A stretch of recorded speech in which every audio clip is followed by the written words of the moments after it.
Welcome to the Maxwell Leadership Podcast. This is the podcast that adds value to people who will multiply value to others. My name is Mark Cole. I'm the CEO of Maxwell Leadership. And today we're talking about a word that often comes to mind when we think of leadership.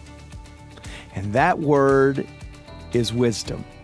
Now, as Sandra Carey says, never mistake knowledge for wisdom. One helps you make a living, the other helps you make a life. So in today's lesson, John Maxwell is going to share his own thoughts on wisdom and what it really means to be a wise leader. Plus, he also shares some thoughts on wisdom from Benjamin Franklin. Once John is done, I will be joined by my co-host, Chris Godey, and we'll discuss John's lesson and discover how Chris and I are attempting to be wise leaders, or maybe just wise guys. Anyway, if you'd like to find that out for yourself, I invite you to download our free bonus resource, which is a fill-in-the-blank worksheet that accompanies John's lesson, and this too will help you discover how to be more wise in your leadership. You can find this at maxwellpodcast.com/wise. Also, if you'd like to join us visually on YouTube, please visit maxwellpodcast.com/YouTube. We'd love to see you there. And now let's hear from really true wisdom, John Maxwell. The Hebrew word wisdom means skill in living, suggesting that time, years, is a requirement for achieving it. Noted evangelist and elder statesman Billy Graham once said that knowledge is horizontal, but wisdom is vertical. It comes down from above. I want to give you some wisdom thoughts. To know what to do with what you know is the essence of wisdom. Wisdom is knowing what to do. And skill is knowing how to do it. Virtue is doing it. So it's harder to do the doing part, isn't it, huh? Wisdom is knowing what to do, skill is knowing how to do it, but virtue is doing it. Disraeli, Prime Minister of England years ago, said, "The fool wonders, the wise person asks." William Cowper, great quote here. "Knowledge is proud that it knows so much. Wisdom is humble that it knows so little." And then there's the Japanese proverb that I love. "Knowledge without wisdom is a load of books on the back of an ass."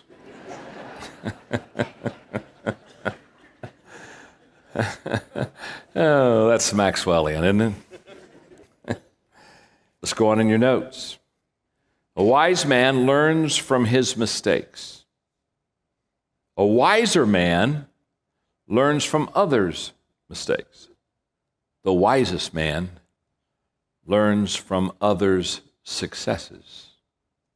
And Sandra Carey said, "Never mistake knowledge for wisdom. One helps you make a living, and the other helps you make a life."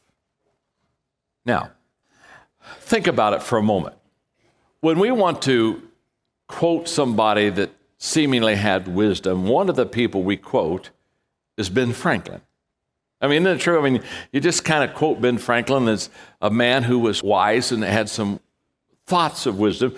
And so I pulled out some of my Ben Franklin wisdom quotes from all the stuff that I filed away, and I'm going to give them to you.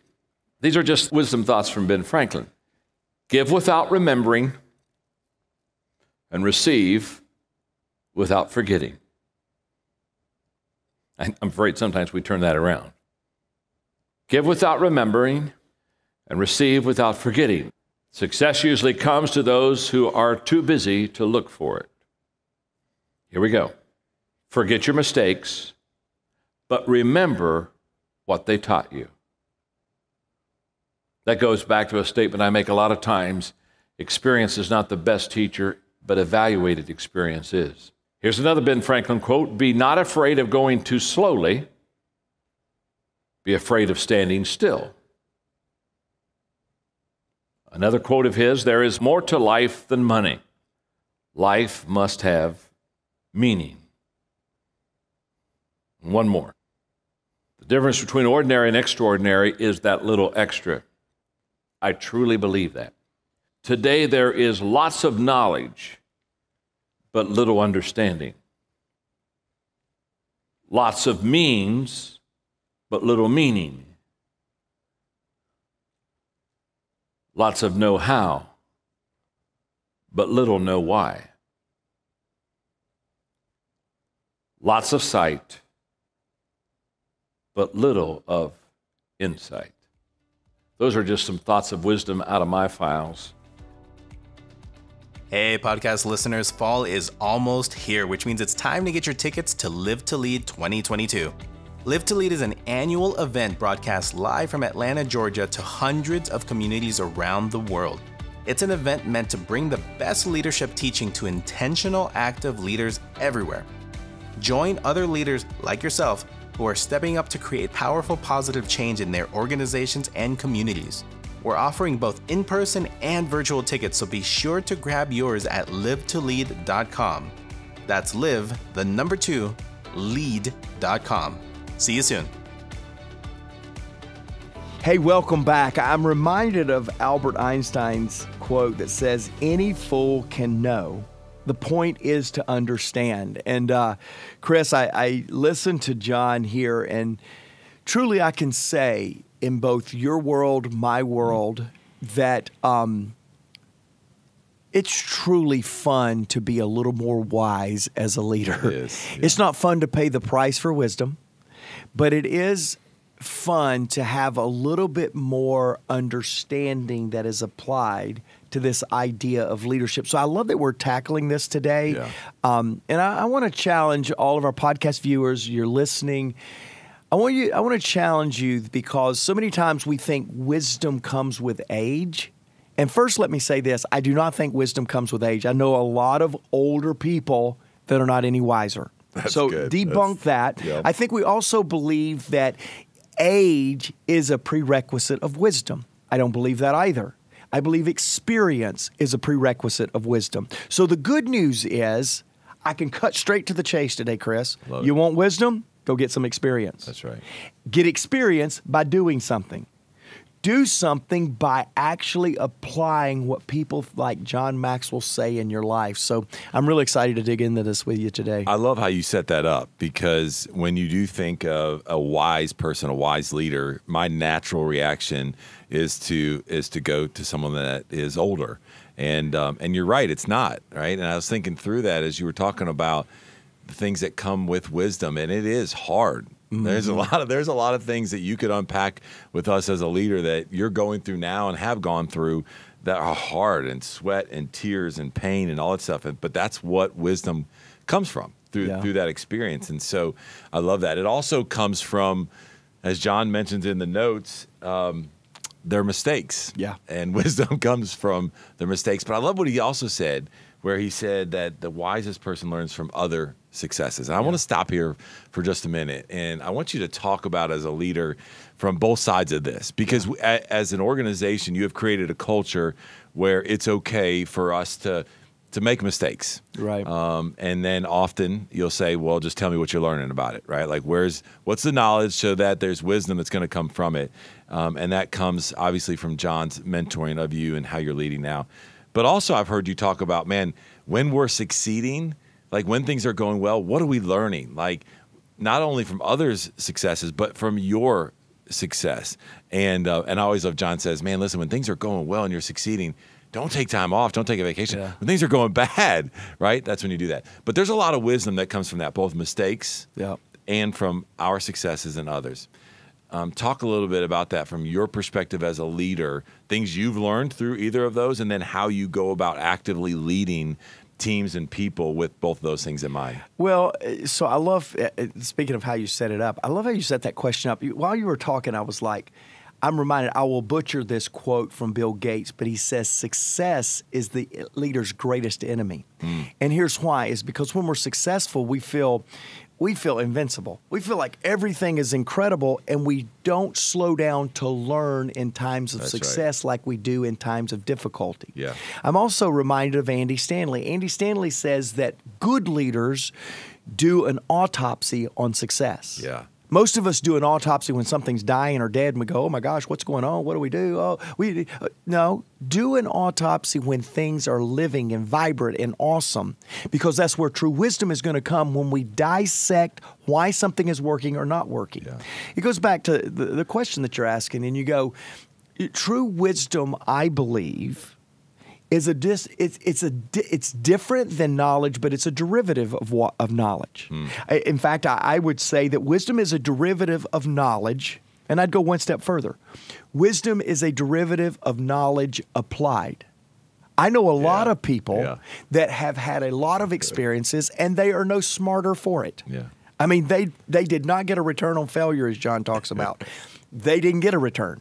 They repeat the same mistakes. I have some people very close to me that repeat the same mistake.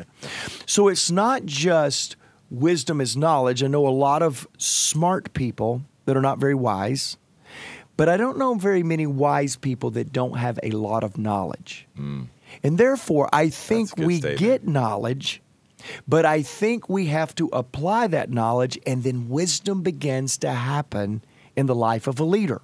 Yeah. I think about some of the things, Chris, that I did early in my career, even with John. I was 30 years old. I joined John's team. And I felt very inadequate to be doing what I was doing, even though that was an entry level in an organization that represented wise leadership. I'll tell you, 22 years later, I have a lot more knowledge. I think I even have more wisdom. But there's an awareness in me as I look at John, some two decades, a little over 2 decades older than I, and I still have this incredible inadequacy when I think about wisdom. Yeah. I think there's health in that, and I also think that there's a detriment in that to not realize that I have a responsibility to apply knowledge in the form of wisdom in my leadership. Just recently, I was meeting with our finance team, and we had a couple of oversights in year-end projections and tax consequences and things like that for more than $500,000, almost $600,000.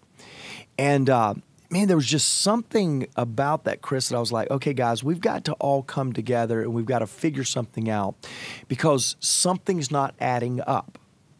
And we went through a diligent process, and all of you that understand in the States, paying taxes or getting a tax refund. We went through a diligent process. At the end, we really get a refund rather than a tax payment. Now, I love one of our finance teams that says, wow, Mark, you're so wise. I said, no. I'm not wise. I just don't want to pay that much money. I was determined. There's no wisdom in that. I said, now here's wisdom. What are we doing right now to make sure at the 2022 mark that we don't miss things like that? And somebody gave an answer. Somebody else gave an answer. I said, now that's wisdom. Yeah. There was no wisdom in going, I don't want to pay this. Can we really look and see if we did anything wrong? That's not wisdom. That's just a pain point. Yeah. But wisdom is when we took that experience and we make sure that we're not there again at the end of this year. Yeah. What I love about what you're sharing here is that they do go hand in hand. And I want to back up, and I just want to make sure that our listeners and our viewers get the statement that you talked about in regards to, you said, and this just got me, and I didn't hear anything else you said after this, which was, I don't know a whole lot of wise people that don't have knowledge. Yeah. You have to have the knowledge. But you then got to take that next step. And as you had just talked about, right, you got to be able then to have the ability to make the correct judgments and the correct decisions moving forward. Now, and so you just gave us a great example of how you are learning wisdom from experience. I think there's another way that I've seen you live out how to gain additional wisdom, not necessarily just from you going in the trenches and you learning and sweating. Yes, you got to do that first. But then also you seek outside knowledge, outside wisdom. You shared your experiences and then gained additional wisdom from that. Talk about the power of that from your development as a leader in going from, hey, I had the knowledge and I gained wisdom, but then the wisdom was probably 10x'd when I did ABC. Talk a little bit about that because it's powerful for leaders to understand this. Yeah, and so give me a minute because I'm gonna tell about some things that I did pretty well in the pursuit of wisdom through knowledge, and then I'm gonna give a really recent story of something that a 53-year young leader should not make the mistake that I just recently made in the idea of wisdom.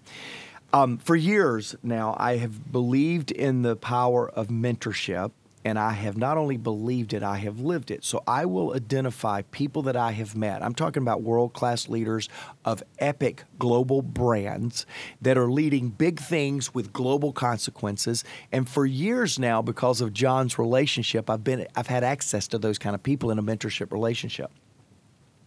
And I would go in early in my CEO career, the last 12 years, I would go in and I would ask them questions. Now, some years I would ask them the same 7 questions and get 5 different responses from 5 different global brand leaders. And I'd get these questions and I'd dissect it and I would get that knowledge and then I would try to apply that knowledge. And then over time, I would get wisdom, hopefully. Don't ask Stephanie. I would get wisdom. What I found is the years that I went in and said, this is the question I started this year with. These are the experiences I'm having now. What am I not applying to what I've already known to the problem I had at the beginning of the year and the experience that I'm having right now? And when I went in and asked these leaders to give me their perspective of what they would do in a similar experience, the gold of wisdom dropped. When I asked the question, I got knowledge. When I shared an experience and asked for input, I got wisdom. Yeah.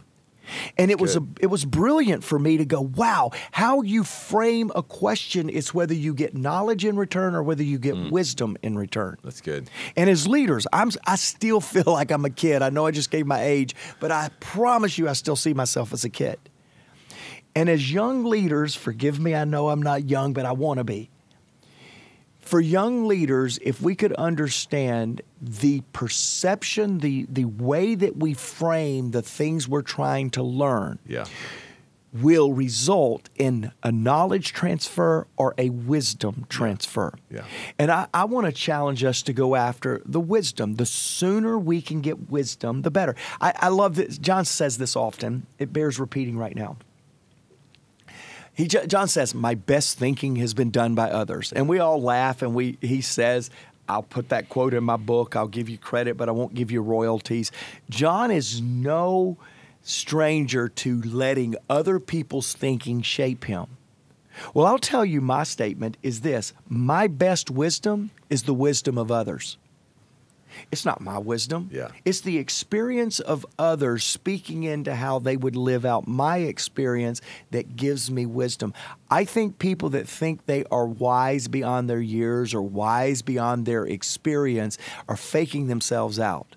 I think wisdom beyond our experience is because our wisdom is coming from the people around us that can help us live a more effective life with their wisdom.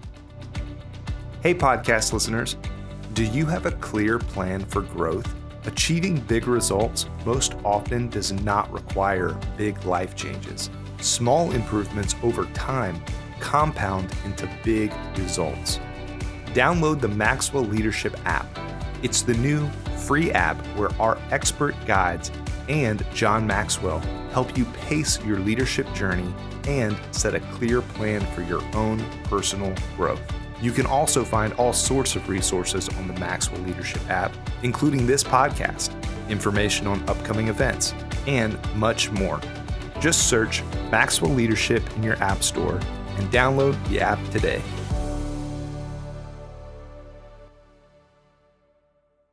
It's a lifelong process, right? And I know that you say that you're young at 53. I'm not there yet, so you're a little older than me. But I think what I don't want our listeners to miss about what Mark's talking about here is he would gain knowledge. You would gain knowledge, and then you wouldn't just go ask questions to seek wisdom from outside, from your outer circle. You would actually then get in the trenches. You would learn, and you would sweat. You gained wisdom from that.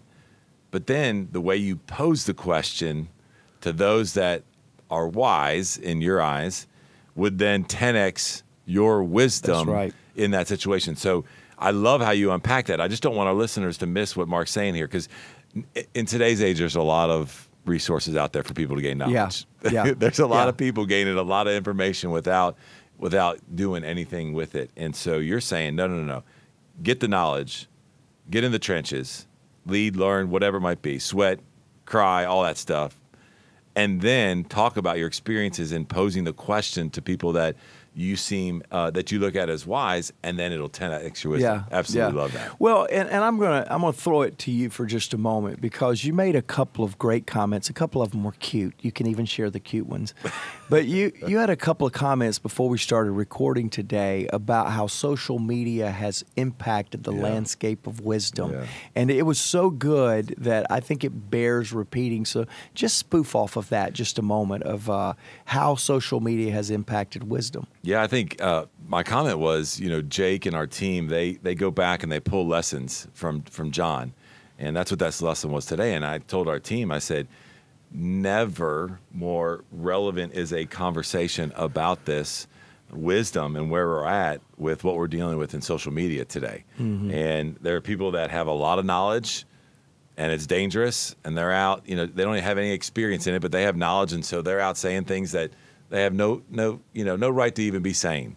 And then John talked on here, there's lots of means but little meaning. Now, my little cute comment, which, listen, I'm 6'4", 250 pounds. I'm almost a 50-year-old male, and I don't like to be called cute, except for by Mark Cole. That's another subject. So just don't, if you see me, just don't come up to me and say, you're so cute. You're so cute. That's right. But my thing was, there are lots of memes out there. There's lots of these image out there, but what do they really mean? Yeah. Right? And so I just think, man, that's a message right now for us as leaders and as people of influence to understand. Yeah. I think this world of Twitter, where John really started issuing quotes, and then people come across statements and they repost, I think all of those are great. But when you see those and you repost, or you see somebody post those, I think the bigger question is where has that been applied? Mm.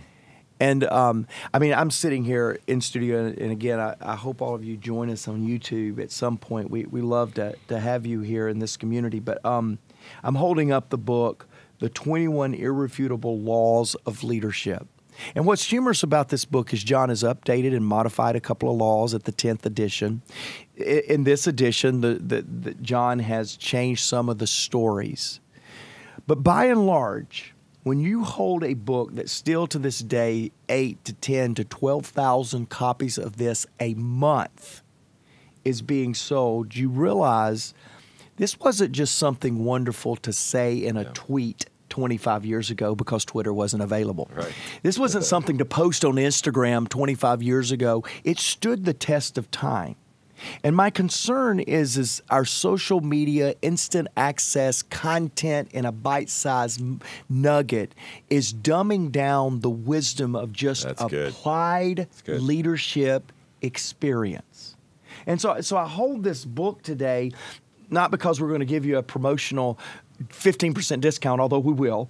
I hold this because anytime you've got a book or an idea or a life lesson that can stand the test of time and that can inspire others to begin testing time, there you have wisdom between the covers, between the book covers. You have wisdom that actually will inspire a leadership depth that will extend beyond knowledge. And you made a statement, and maybe we can go here just a little bit, but this idea that wisdom in the right time, this knowledge in a right time, is a difference maker in how we turn knowledge into wisdom. Yeah, I want to. One of the things I asked Mark as we were getting ready to start, I said, "Man, listen, there's a communication deficit out there as we are growing and learning as leaders. And in order for us to continue to experience and become wise as a wise leader, there's things that we can look at in all areas of our leadership. But one of the things I was talking to Mark about, and I wanted to learn more from him, is I was saying knowledge is knowing what to say, but wisdom as a leader, somebody with influence, and that's how we define that here, is knowing how and when Right. to say something. And I've seen you do this to where we've had conversations actually about, hey, sometimes you have to deliver a message with, hey, here's how we're going to do it. Sometimes you have to deliver it of, here's why we're doing it. So there is that whole process of how you deliver it. But there's also a timing thing, and that comes with wisdom, and you gain wisdom from that. Yep. And as a leader, especially at your level as a CEO, talk just a little bit about, man, there are things that you know with knowledge, but it's not the wisest thing to say until it's the right time to say that. How do you go about figuring out the timing of that and when to share what? Because that truly is wisdom in communication.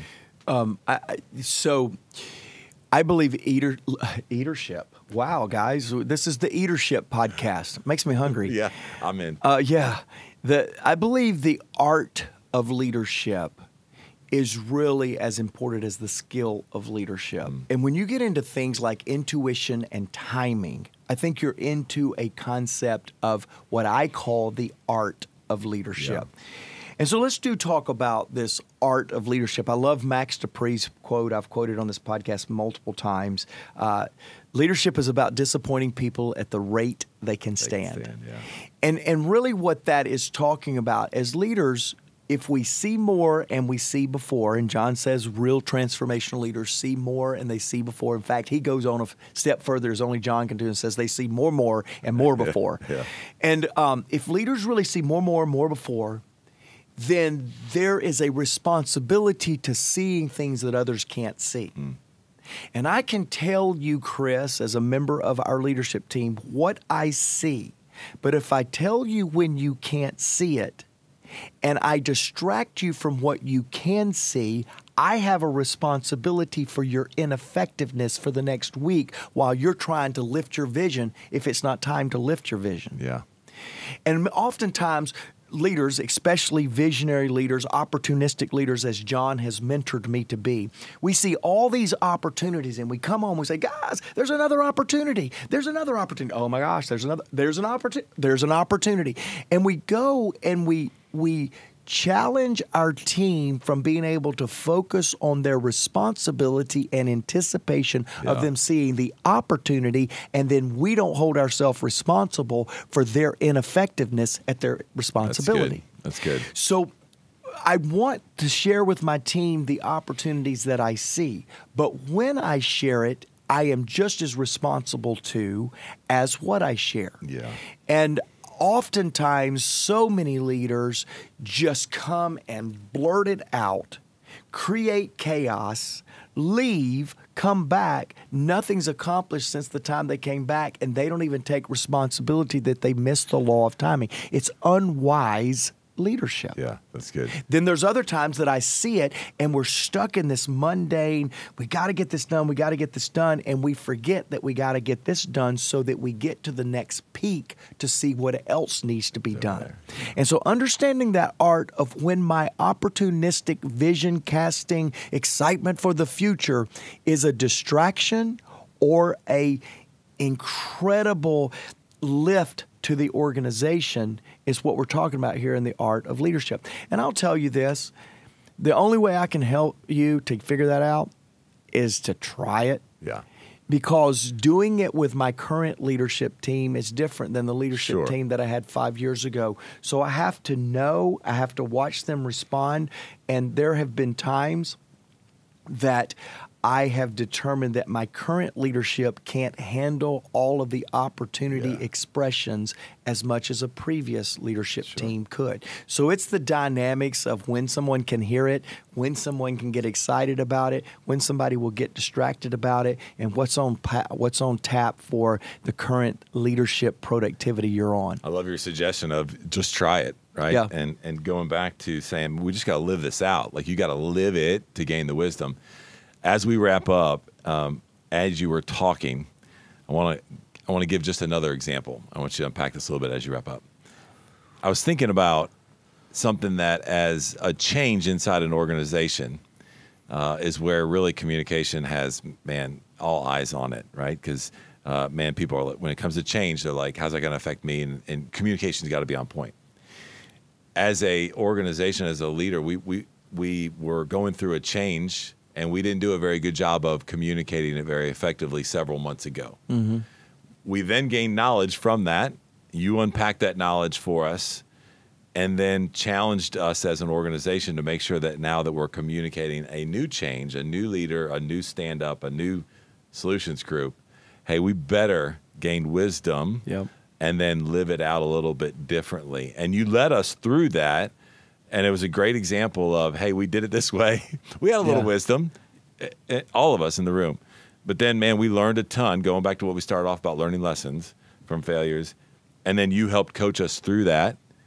And then you said, hey, and here's what we're going to do. And now we've done it again, and now we got more wisdom. And so to your point, it's just like, man, you just got to try it. You got to keep moving. You're never going to be perfect, but you got to keep living that out and just be able to accept that. I'll just thank you, and I'll wrap up here, Chris. But I do want to talk about that. I believe we hold ourselves as leaders to a standard of needing to have wisdom with leadership. I'm the leader, I should have wisdom. I've been leading for 20 years, I should have wisdom. And I'm not opposed to that. We should be pursuing wisdom. I love John started the whole lesson with the Hebrew word for wisdom means skilled at living. Now, I love that descriptor and how he started it, because oftentimes we are doing something for the first time and we get frustrated with ourselves because we don't have wisdom. And I don't think you can have wisdom the first time. No. And so we go through this, and the example that you're just giving, we didn't have wisdom then because we had never tried to implement a shared solution before. Yeah. The second time we had, and we were starting to make similar steps to what we took the first time without contemplating. I don't believe we are held to the same level of scrutiny the first time as we are the second time, because wisdom should be more apparent in the second time, knowledge applied, right? I want to challenge us as leaders today. I continue to hear leaders spinning out of control emotionally, and we're in what's called the Great Resignation. And I think we're in the Great Resignation because we're holding ourselves to a standard of wisdom that is not available in the world today. Nobody, Chris, that you and I are mentored by led post-pandemic. Nobody. And yet we find ourselves now that there is a normal or a new normal, or we're not all cooped up in homes and wearing masks and waiting. We find ourselves now judging our leadership aptitude and ability with how we led pre-pandemic, and there is no more leading pre-pandemic. We've been through a pandemic. That's right. And I'm watching the emotions of leaders spin out of control because they no longer feel wise. But I've never led 2 years past a pandemic when a potential recession is on the horizon, when people want virtuality in their workplace more than they're not wanting it, they're demanding it now. And if I can just encourage us in the Maxwell Podcast Leadership family, quit judging yourself post-pandemic with wisdom that you think you and I should have that is only relevant to pre-pandemic conditions. We're leading differently now. There are no models to lead. And I know there's a sense of normalcy coming, but emotionally there is no normalcy in leadership right now because things are different. And I just want to challenge you and I to let's support one another as we garner knowledge of leading in post-pandemic conditions, and let's hold ourselves to becoming knowledgeable and don't hold ourselves to being wise yet. That's good. And as we navigate through this, we will lead, because here's what I'm going to tell you. I hate to see the Great Resignation, because the world needs powerful, positive change, and all this challenge and negative and emotional negativity that we have is not bringing about a better world. We need you. We need you engaged. The world needs you to be a leader of powerful, positive change, because everyone deserves to be led well.